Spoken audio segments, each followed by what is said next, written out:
تو جسم اور روح دونوں سے مل کر انسان بنا۔ جسم کو اللہ تعالیٰ نے مٹی سے اور پانی سے بنایا ہے۔ اللہ تعالیٰ نے انسان کو مٹی سے بنایا ہے اور پانی سے بنایا ہے، اور وَبَدَأَ خَلْقَ الْإِنسَانِ مِنْ طِينٍ، انسان کو مٹی سے پیدا کیا ہے۔ وَجَعَلْنَا مِنَ الْمَاءِ كُلَّ شَيْءٍ حَيٍّ، ہر چیز کی زندگی ہم نے پانی سے رکھی ہے۔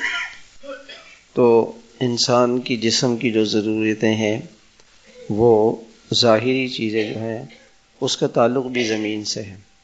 غذا ہے، اناج ہے، سبزیاں ہیں، پھل ہیں، یہ زمین سے اگتی ہیں، اور ان سے انسان کی جسم کی غذا ہے۔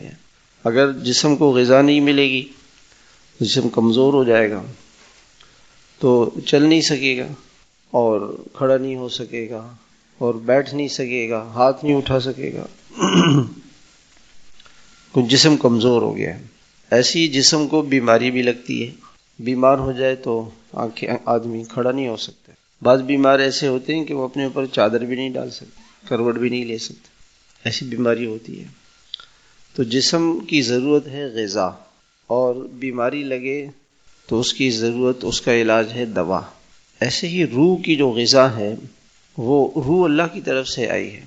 قُلِ الرُّوحُ مِنْ أَمْرِ رَبِّي، اللہ کا حکم ہوا، اللہ کا فیصلہ ہوا، اور اللہ کے فیصلے سے روح آ گئی انسان میں۔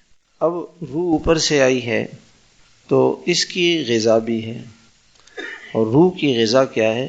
وہ ایمان ہے، وہ نماز ہے، وہ روزہ ہے، وہ حج ہے، وہ زکوٰۃ ہے، وہ اچھے اعمال ہیں، اچھے اخلاق ہیں، یہ روح کی غذا ہے۔ اگر آپ روح کو غذا نہیں دیں گے، نماز نہیں پڑھے گا کوئی آدمی، ذکر نہیں کرے گا، تلاوت نہیں کرے گا، دعا نہیں کرے گا، اللہ کی طرف دھیان نہیں کرے گا، تو روح کمزور ہو جائے گی۔ پھر یہ آدمی تہجد میں نہیں کھڑا ہو سکے گا۔ جیسے جسم کمزور ہو تو آدمی کھڑا نہیں ہو سکتا، نماز کے لیے نہیں کھڑا ہو سکتا، تو یہ تہجد میں نہیں کھڑا ہو سکے گا، اور یہ آدمی نیکی کا کام نہیں کر سکے گا، شراق نہیں پڑھ لے گا، ذکر نہیں کر سکے گا، تلاوت نہیں کر سکے گا، چونکہ روح کمزور ہے۔ روح کی کمزوری کی وجہ سے آدمی نیک عمل نہیں کر پاتا۔